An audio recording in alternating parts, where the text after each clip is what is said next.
지난 5주 동안 성경의 권위에 대해서 말씀을 드렸습니다. 첫 번째는 하나님과 성경, 하나님께서 성경의 저자이기 때문에 하나님에 대해서 말씀을 드렸고, 두 번째로는 그리스도와 성경, 성경의 모든 총체는 예수 그리스도다라는 것을 성경이 증거하고 있다. 그리고 성령과 성경, 성령의 영감을 받아서 기록된 것이 바로 성경이다 라고 말씀을 해드렸고, 그 다음에 교회와 성경, 교회는 진리의 말씀을 보존하며 유지하는 그 역할을 해야 된다. 성경 위에 교회가 세워졌다. 그리고 교회는 말씀을 보존하는 그 강력한 사명이 있다라는 것을 말씀을 드렸습니다. 오늘은 그리스도인과 성경에 대해서 말씀을 드립니다. 여러분, 예수님께서 분명히 이렇게 말씀을 해주셨습니다. 뭐라고 말씀하셨냐면, 사람이 떡으로만 살 것이 아니요 하나님의 입으로 나오는 모든 말씀으로 살 것이라, 이렇게 말씀을 해주셨습니다. 그러니까 육체적으로 건강하기 위해서는 좋은 음식을 우리가 취해야 하듯이, 우리의 영적으로 건강하기 위해서는 하나님의 말씀을 취해야 된다는 사실을 믿으시기를 바랍니다. 성경의 말씀이 실질적으로 어떻게 우리의 신앙을 성장시키는가, 우리가 그것을 한번 본문의 말씀으로 찾아보고 우리가 한번 공부해 보려고 합니다. 예수님께서는 요한복음 13장, 우리가 읽은 요한복음 13장의 말씀을 통해서 실질적으로 성경이 어떻게 그리스도인들의 신앙을 성장시키는가, 그것을 갖다가 말씀을 해 주셨습니다. 우리 한번 13장 13절 우리 한번 다 같이 읽어보실까요? 요한복음 13장 13절 다 같이 읽겠습니다. 시작. 너희가 나를 선생이라 또는 주라 하니 너희 말이 옳도다. 내가 그러하다. 예수님께서 제자들의 발을 씻기셨습니다. 그리고 나서 옷을 입으시고 다시 앉으셔서 그 제자들을 향하여서 이렇게 말합니다. 너희가 나를 선생이라고 하니 너희 말이 옳도다. 선생이라는 말이 무슨 말이죠? 선생은 가르치는 자이지요. 그러니까 예수님께서 제자들의 발을 씻기시면서 그 행위를 통해서 제자들을 가르치기 원하셨다. 그 행동을 통해서 제자들을 가르치기 원하셨다. 어떻게, 무엇을 가르치기를 원하셨습니까? 제자들의 발을 씻기시는 그 행위를 통해서 세 가지를 예수님께서 가르치셨습니다. 주보에 쓰실 필요 없어요. 나중에 이제 쓰실 내용이 있는데, 예수님께서 제자들의 발을 씻기시면서 가르치시기 원했던 첫 번째는 자기 자신이었습니다. 나 자신을 예수님께서 제자들에게 가르치시기 원하셨다. 우리 요한복음 13장 3절과 4절을 한번 읽어보실까요? 요한복음 13장 3절과 4절 읽겠습니다. 시작. 저녁 먹는 중 예수는 아버지께서 모든 것을 자기 손에 맡기신 것과 또 자기가 하나님께로부터 오셨다가 하나님께로 돌아가실 것을 아시고, 4절, 저녁 잡수시던 자리에서 일어나 겉옷을 벗고 수건을 가져다가 허리에 두르시고, 예수님께서 제자들의 선생이 되신 예수님께서 제자들의 발을 씻기시면서 가르치시기 원하셨던 것은 자기 자신, 예수님 자신을 제자들에게 가르쳐 주기 원하셨는데, 그것은 무엇이냐? 자기 자신은 이미 모든 것을 아는 자라는 것을 제자들에게 가르쳐 주기 원하셨습니다. 빌립보서 2장에 보면은 예수님께서 하늘의 영광된 보좌를 버리시고 그 영광된 보좌에서 일어나신 것처럼 이제 저녁 잡수시던 자리에서 일어나셨습니다. 그리고 자신을 버리고 그 영광을 비우고 자신이 이 땅에 오신 것처럼 예수님께서는 그 겉옷을 벗으신 거예요. 그리고 나서 예수님께서 어떻게 하셨습니까? 종의 형체를 입고 성육신 하신 것처럼 수건을 두르고 이제 제자들에게 발을 씻기시는, 수건을 두르고 제자들의 발을 씻겼다라는 것은 당시 팔레스타인 문화에 있어서는 선생으로서는 할 수 없는 일, 그러니까 종이 해야 되는 일을 예수님께서 하신 것입니다. 그러니까 예수님께서 이렇게 행동을 하셨죠. 내가 제자들의 발을 씻기기 위해서 겉옷을 벗으시고 수건을 허리에 두르시고 제자들의 발을 씻기시면서 말씀하시는 것이 다 하시고 나신 후에 예수님이 하시는 말씀이 너희가 나를 선생님이라고 부르니 너희 말이 옳도다. 내가 선생이다. 그리고 나서 너희에게 가르치기를 원하는데 나는 모든 것을 아는 자다. 여러분, 나는 하나님께로부터 와서 내가 해야 될 일들을 하게 된다. 여러분, 이 말씀을 한번 잘 생각해 보세요. 모든 것을 안다. 하나님께로부터 와서 나는 모든 것을 안다. 제가 한 주일이면은, 일주일이면은 한 2번 이상은 전화를 받는 것 같아요. 지난주에도 연세대학교 무슨 뭐라고 전화가 왔어요. 아, 목사님이시죠? 부활주의를 맞아서 우리 연세대학교에서 아주 성도님들을 위해서 상품을 좀, 선물도 좀 드리고 그러려고 합니다. 교회 출석하는 성도들이 얼마나 됩니까? 그러면서 하는 말이 대장암이 요즘 많이 걸리지요? 막 그런 이야기를 해요. 얘기를 잘 들어보니까 암 보험 한다는 거예요. 그러니까 제가 한 주간도 이렇게 있으면 보험에 대한 거를 굉장히 많이 전화가 와요. 그러면서 그분들은 하는 말이 꼭 이것입니다. 한 치 앞도 모르는 것이 인생입니다. 하루라도 빨리 보험에 들어야만 됩니다. 대장암 발병률이, 한국인들의 위암 발병률이 엄청나게 높습니다. 그렇게 이야기를 합니다. 사실이죠. 한 치 앞도 모르는 것이 인생이라는 것을 우리는 다 알고 있어요. 그래서 보험을 하나 둘씩은 다 들지 않습니까? 내가 어떠한 병에 걸리면은 내가 암보험도 들어놓고 왜 그럴까요? 불안하니까. 내가 왜 그럴까요? 답답하니까, 불안하니까. 여러분 생각해 보세요.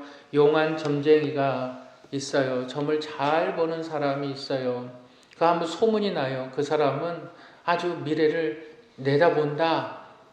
그래서 기일도 정하고 아주 그냥 용한 점쟁이가 있다. 그럼 어떡할까요? 그 사람 말에 어떤 사람이든지 그 용하다는 그 사람의 말을 들어요. 왜 그렇습니까? 불안하니까. 사람이 답답하니까. 불안하니까 점쟁이 집이 아주 그냥 사람들로 꽉 들어차게 됩니다. 왜 그럴까요? 내 삶이 불안하니까. 근데 예수님은 어떻게 합니까? 모든 것을 다 아시는 분이다. 그리스도인들은 모든 것을 아시는 주님께 붙어 있는 자라는 사실을 여러분 믿으시기를 바랍니다. 여러분, 우리는 모든 것을 아는 자들이에요. 그렇기 때문에 우리는 불안해할 필요가 전혀 없습니다. 제가 하버드 대학원에서 비즈니스 강의하는 것을 들었어요. 근데 거기서 이야기하는 것이 정말 그렇구나, 그런 것을 제가 느꼈습니다. 뭐라고 얘기하냐면 한 예를 들어요. 어떤 사람이 이제 나이가 차가지고 정년 퇴직을 해요. 퇴직금으로 한 4억 정도를 받아서 나왔어요. 이제 자기에게 들어오는 인컴은 없어요. 이제 4억의 목돈으로 죽을 때까지 살아야 돼요. 그러면 내가 몇 년 살 것인가 첫 번째는 계산을 해요. 대충. 그리고 4억의 돈을 투자를 해서 내가 매달 얼마나 벌을 것인가를 생각을 해요. 그리고 사람들이 그러면 내가 뭘 해야 될 것인가? 내가 창업을 해서 매달 어느 정도의 생활비가 들어올 수 있도록 내가 창업을 할 수 있는 것들이 무엇이 있을까? 조사를 해요. 뭐 치킨집도 있겠고, 뭐 여러 가지 뭐 먹거리 장사도 있을 것이고, 많은 것들을 해요. 그러면서 그 강의를 한 교수가 이렇게 얘기해요. 이 사람이 실패하고 성공하고의 차이가 어디에 있는지를 아느냐? 대부분의 사람들이 이 사람이 실패하고 성공하는 그 차이를 선택에 둔다라고 얘기를 해요. 선택에 둔다는 것은 내가 4억이라는 큰 돈을 갖다가 창업을 시작을 해요. 뭐 치킨집을 시작을 했어요. 그런데 막 뉴스나 이런 것들을 들어요. 정말 갑자기 닭값이 치킨값이 하락을 하고 AI 같은 발병률이 생겨나고 경제가 어려워지고 또 이제 옆에서 친구들이 그러는 거예요. 야, 치킨집 누군 했는데 몇 년 하다가 쫄딱 망했더라. 이런 소리를 막 들어요. 또 가정에서 아내가 내가 그거 하지 말라 그랬잖아. 내가 그거 하면 망한다 그랬잖아. 막 이런 소리를 주위에 막 듣게 됩니다. 그러면서 점점 자기가 선택한 일에 대해서 후회를 하게 돼요. 후회하면 당연히 뭐가 없어질까요? 용기와 열정이 없어지는 거예요. 그러면서 그 교수가 하는 말이 뭐라 그러냐면 사업의 성공과 실패는 선택에 있는 것이 아니라 확신에 있다라고 말을 해요. 그러면서 내가 확실하게 선택한 것을 의심하지 말고 3년 정도까지는 꾸준히 밀고 나가라. 그러면 내가 꾸준히 밀고 나가면 3년 정도가 지나는 그 시간 속에서 다 이제 알 사람들은 알게 되고 소문날 사람은 소문나게 되고 내가 꾸준히 3년 정도만 하면 그 사람은 자기 확신 때문에 실패할 수가 없다. 근데 누가 그것을 갖다가 정말 망가뜨리느냐? 자기 자신이라는 거예요. 나는 잘못된 선택을 했다는 거예요. 나는 후회하는 선택을 했다는 거예요. 그러면서 그 교수가 하는 말이 뭐냐면 내가 한 선택이 때로는 잘못될 수도 있다. 잘못될 수도 있다. 그러나 잘못된 선택이라 할지라도 내가 확신 가운데 밀고 가면 그 잘못된 선택을 나는 바꿔놓을 수 있다. 확신이 선택보다 훨씬 중요하다는 사실을 여러분들은 알고 있습니까? 그런 질문을 해요. 여러분, 우리의 인생에 있어서 우리는 선택으로 인해서 굉장히 두려워해요. 내가 이렇게 하는 것이 옳을까? 내가 이렇게 하는 것이 틀릴까? 선택의 문제에 대해서 되게 우리는 불안해합니다. 그런데 우리의 삶은 이미 선택되어진 자들의 삶이고 이미 택함받은 자들의 삶이기 때문에 하루하루가 하나님께서 우리에게 주신 선물이다라는 확신 가운데 살아가시기를 주님의 이름으로 축복합니다. 예수님께서 제자들의 발을 씻기시면서 정말 가르치시기 원하셨던 것은 내가 다 안다라는 것을 가르쳐주기 원하셨던 거예요. 내가 다 아니까 너희는 내 안에 붙어 있으면 된다라는 거예요. 너희가 너의 인생을 책임지려고 하지 말고 너희가 내 안에 거하고 내 말이 너희 안에 거하면 무엇이든지 원하는 대로 구하라. 그리하면 내가 채우리라. 내가 이루리라. 왜 나를 의심하느냐? 그것이 첫 번째로 주님께서 제자들을 향하여서 가르쳐주기 원하셨던 겁니다. 내가 누군지 아느냐? 나는 아버지 하나님께로부터 와서 모든 것을 아는 자다. 내가 너희와 함께 한다. 두 번째로 예수님께서 제자들을 향해서 가르쳐 주신 것이 뭐냐면 자신의 구원에 대해서 예수님께서는 가르쳐 주기 원하셨던 겁니다. 예수님께서 베드로의 제자 베드로의 발을 씻기고자 하자 베드로는 강하게 부인합니다. 아니 예수님, 어떻게 종들이나 하는 일을 주님께서 하실 수가 있습니까? 내 발을 씻기실 수 없습니다. 내 더러운 발의 때를 씻기실 수가 없습니다. 그러니까 예수님께서 뭐라 그럽니까? 내가 너의 발을 씻기지 않으면 너와 나와는 아무 상관이 없다라고 얘기하죠. 그러니까 베드로가 하는 말이 주여 내 발뿐만 아니라 나를 깨끗하게 머리에서부터 발끝까지 나를 목욕시켜 주소서라고 말하는 거죠. 그러니까 예수님께서 하시는 말씀이 뭐라 그러냐면 이미 목욕한 자는 다시 목욕할 필요가 없다.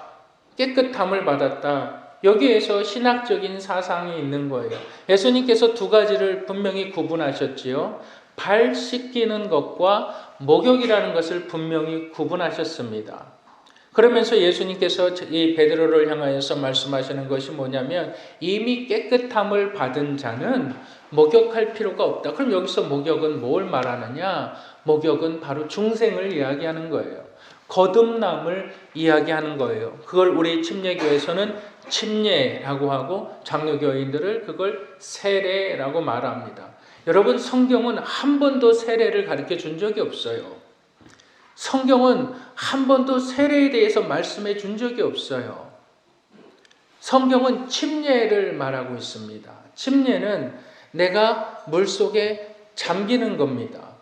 예수 그리스도와 함께 예수 그리스도의 죽으심과 함께 내가 물속에 잠김으로 말미암아 그분의 죽으심이 나의 죽으심이라는 것을 내가 동참하는 것입니다. 그리고 잠시 잠겼다가 일어나는 겁니다. 예수 그리스도께서 십자가에 죽으시고 부활하신 것을 내가 믿음으로 나도 예수 그리스도의 부활에 동참하게 되는 것이 침례입니다. 예수 그리스도 누구든지 주의 이름을 부르는 자는 구원을 받으리라. 영접하는 자 곧 그 이름을 믿는 자들에게는 하나님의 자녀가 되는 권세를 주셨으니 이는 혈통으로나 육적으로나 나지 아니하고 하나님께로서 난 자니라. 내가 예수 그리스도의 이름을 믿을 때 나는 하나님의 자녀로 거듭나게 됩니다. 거듭난 자녀들의 행위의 표식이 침례입니다. 내가 거듭남을 사람들에게 나타내 보여주는 행위가 침례입니다. 성경에서는 거룩한 예식을 딱 두 가지를 요약을 했습니다. 첫째는 주의 만찬입니다. 그리고 두 번째는 침례이지요.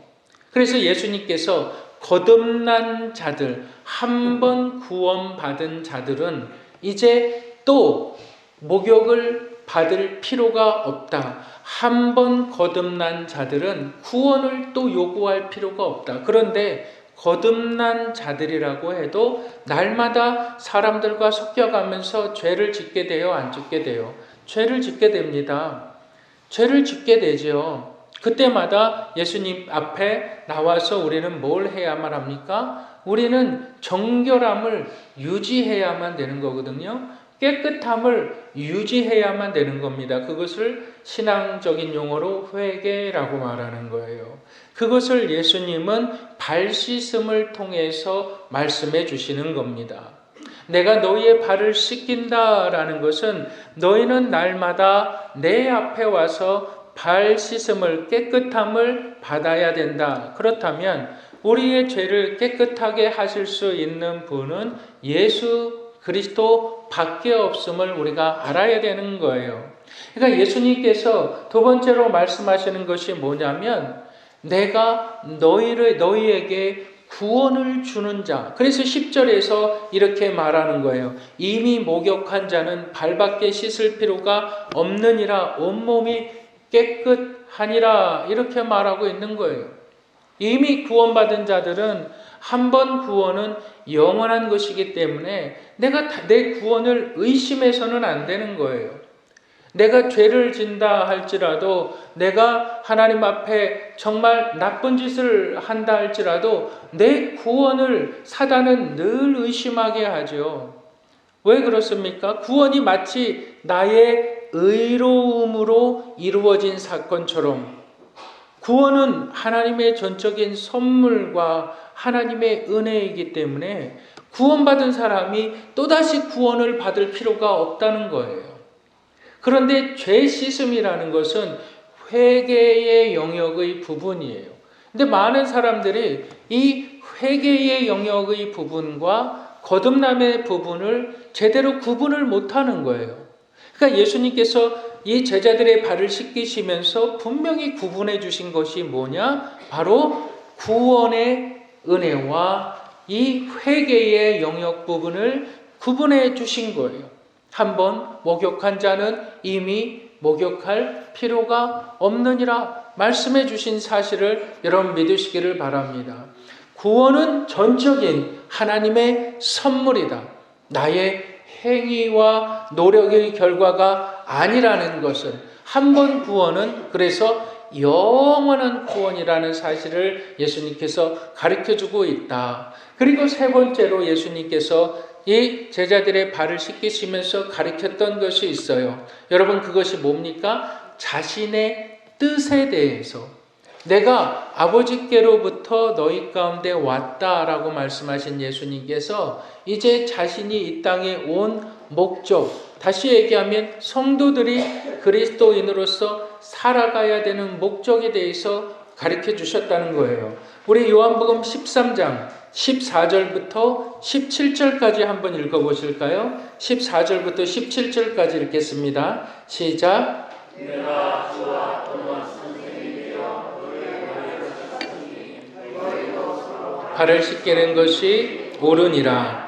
내가 너희에게 행한 것 같이 너희도 행하게 하려 하여 본을 보였노라. 내가 진실로 진실로 너희에게 이르노니 종이 상전보다 크지 못하고 보냄을 받은 자가 보낸 자보다 크지 못하니 너희가 이것을 알고 행하면 복이 있느니라. 뭐라 그럽니까? 너희가 이것을 알고 행하면 복이 있느니라. 그러면서 예수님께서 내가 하나님께로부터 너희 가운데 온 목적이 바로 섬기기 위해서 왔다라고 말하는 거예요.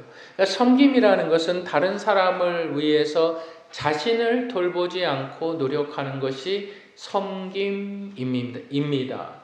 그러니까 예수님께서 이 땅에 오신 목적은 섬김이었어요. 야곱은 그의 아내 라헬을 위해서 7년 동안 라반의 집에서 섬김의 봉사를 했습니다. 이스라엘 백성은 출애굽하기 전에 이 애굽에서 종노릇하면서 주인들 애굽인들을 섬겼습니다. 성경은 섬김에 대해서 기록하고 있습니다. 우리가 하나님의 사랑을 깨닫는 사람들은 섬김의 삶을 살 수밖에 없어요. 낮아짐의 삶을 살 수밖에 없어요. 왜 그렇습니까? 내가 낮아져야 하나님이 영광을 받으시기 때문에. 여러분, 구원받는 자녀들, 하나님의 자녀들, 예수님께서 정말 가르치기 원하셨던 것, 그것이 바로 섬김이라는 거예요. 여러분, 한번 섬김을 잘 생각해 보시기 바랍니다. 예수님께서 뭐라고 섬김에 대해서 말씀하셨습니까? 이것을 너희가 알고 행하면 복이 있느니라. 여러분, 교회는 섬기는 자들로 움직여지는 영적인 유기체입니다. 여러분, 이것을 잘 기억하시길 바라요. 나는 교회를 섬겨요. 근데 내가 교회를 섬기는데 내가 교회에서 봉사할 때마다 뭔가 교회에다가 요구를 해요. 내가 교회에서 섬길 때마다 내가 이렇게 봉사하니까, 내가 이렇게 섬기니까 교회에서 나를 이렇게 나의 요구를 들어줘야 되지 않느냐, 이런 이야기를 합니다. 뭔가 요구를 자꾸 하게 돼요. 여러분, 그것은 섬김이 아닙니다. 그거는 뭐죠? 임금 받는 거죠. 그거는 교회에서 고용된 사람이죠. 교회는 그렇게 운행되어지는 것이 아닙니다. 여러분, 교회는 예수 그리스도의 몸된 영적 유기체로 모든 사람들이 섬김의 영역에서 다 섬김의 일을 감당해 나아가야 되는 것입니다. 교회가 돈으로 움직여서는 안 되는 겁니다. 교회가 서로 상벌로 움직여서는 안 되는 겁니다. 예수님께서 그걸 가르쳐 주면서 뭐라고 말씀하십니까? 너희가 이것을 알면 너희에게 참으로 복이 있다. 여러분, 로마의 휴일을 찍은 오드리 헵번이라는 아주 절세 미녀가 있습니다. 그는 굉장히 사치스러운 여자였어요. 아름답게 생겼을 뿐만이 아니라 그의 몸의 균형은 너무나 완벽했습니다. 그래서 그의 이 오드리 헵번의 그 여성을 표지 모델로 해서 잡지사에서 또한 영화사에서 온갖 많은 금액을 제공하며 그 사람 사진 찍기를 원했어요. 그 사람 굉장히 그 여자는 사치스러운 삶을 살 수밖에 없어요. 뭐 TV 한번 나가고 영화 한번 나가고 그럴 때마다 정말 어마어마한 금액의 돈이 들어왔습니다. 그런데 그 여자가 인생이 말년에서 모든 메이크업을 다 지워버립니다. 모든 아름다움을 추구했던 자신의 모습을 다 지워버립니다. 그리고 그의 인생의 말년에 아프리카를 가요. 그리고 아프리카 난민들을 위해서 그가 섬김의 행동을 합니다. 그때 뉴욕 타임즈의 저널리스트 기자가 이렇게 얘기합니다. 오드리 헵번의 인생에서 가장 아름다운 시기는 지금이다 라는 말을 해요. 인생을 하나님께서 축복하시는 이유가 있어요. 하나님께서 인생을 복주시는 이유가 있어요. 하나님께서 인생을 아름답게 만드시는 이유가 있어요. 그것은 내가 치장한다고 되는 것이 아닙니다. 그것은 내가 성형한다고 되는 것이 아닙니다. 그것은 하나님의 섬김의 은혜가 나를 움직일 때 나타나는 것입니다. 여러분, 그것을 믿으시길 바랍니다. 그리고 나서 예수님께서 제자들에게 너희도 이와 같이 하라라고 말씀해 주셨어요. 여러분, 이것이 그리스도인들과 성경에서 우리가 간단하게 찾아보았던 성경에서 어떻게 우리 그리스도인들의 신앙을 성장시켜 나아가느냐. 성경을 읽고 우리가 성경의 말씀을 해석하고 우리가 성경의 말씀을 내 삶에 적용하는 부분까지, 그래야 내 신앙이 성숙해 나아갈 수 있다라는 것을 말씀을 드렸어요. 저와 여러분들이 이제 주보를 참고하셔서 우리가 세 가지를 나눌까 합니다. 그리스도인들과 성경에서, 그리스도인과 성경에서 우리가 기억해야 하는 첫 번째는 하나님의 계시들입니다. 하나님의 계시.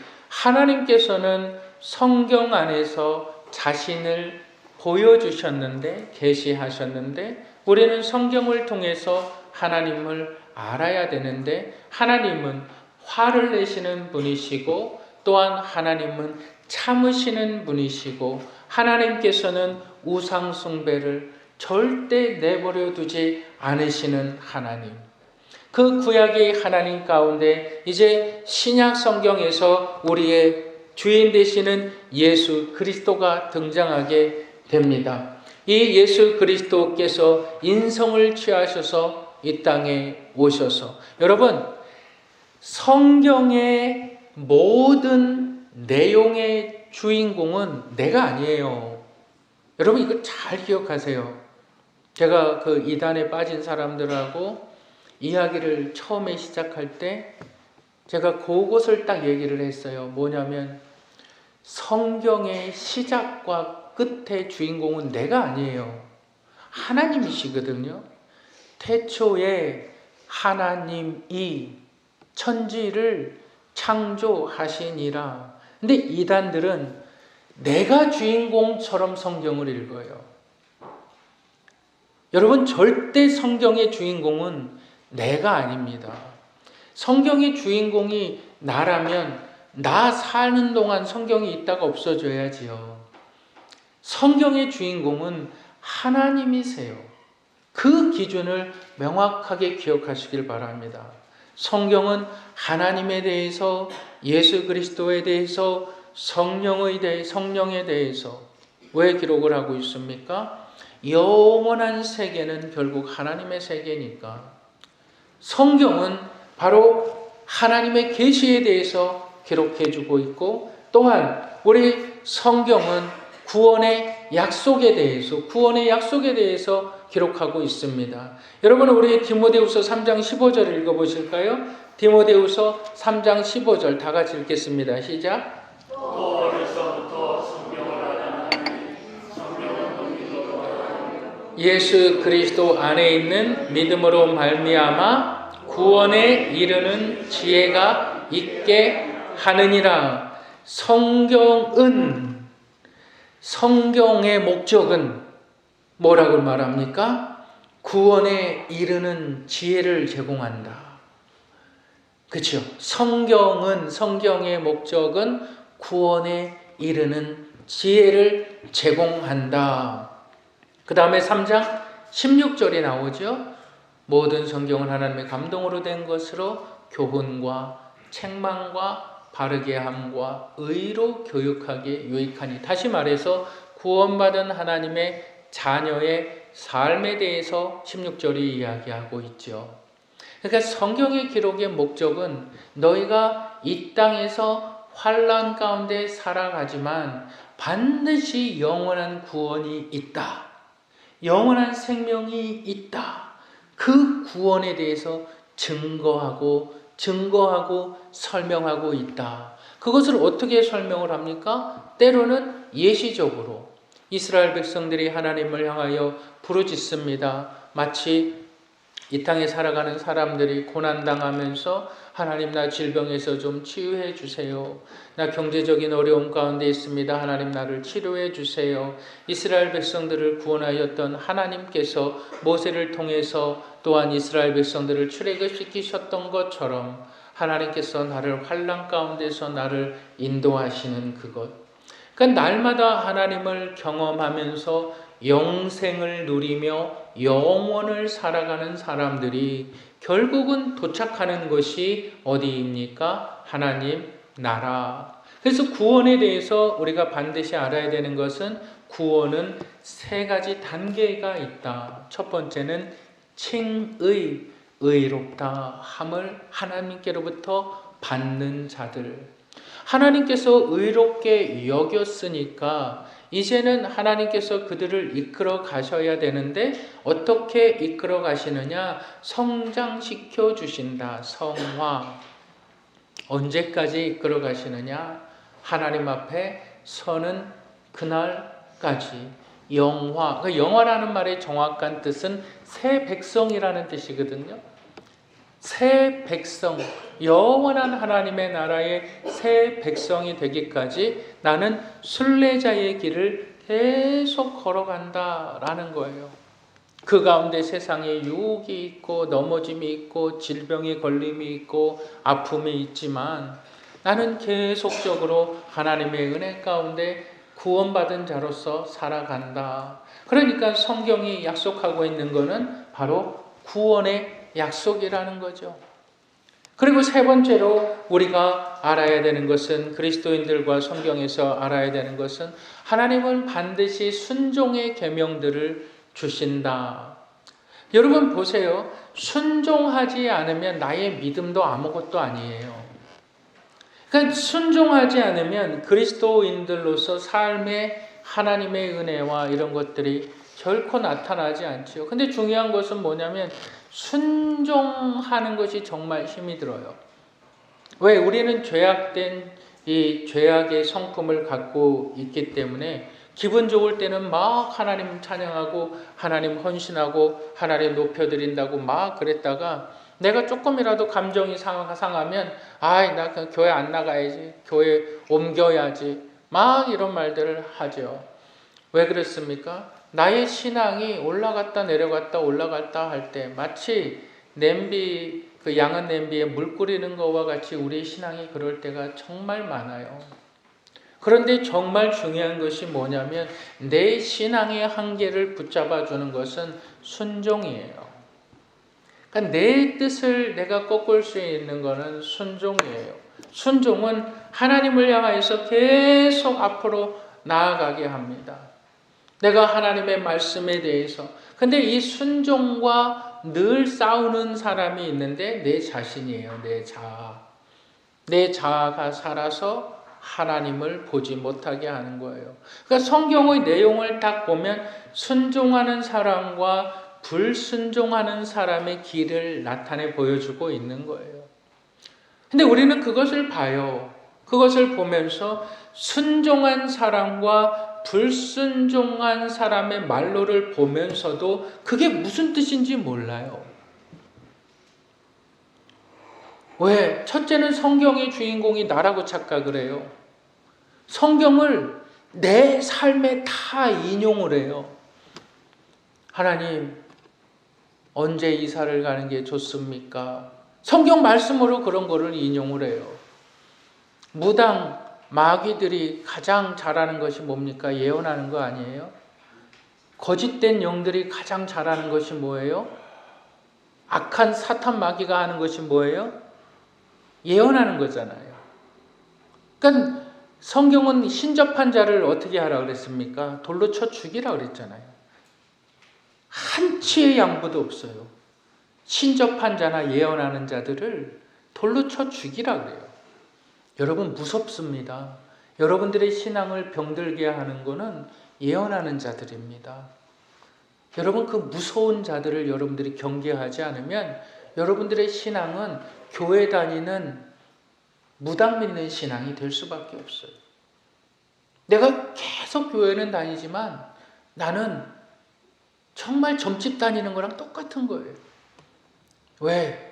우리 한국 사회에는 유교적인 문화의 문법의 규칙들이 살아 움직이고 있어요. 지금도.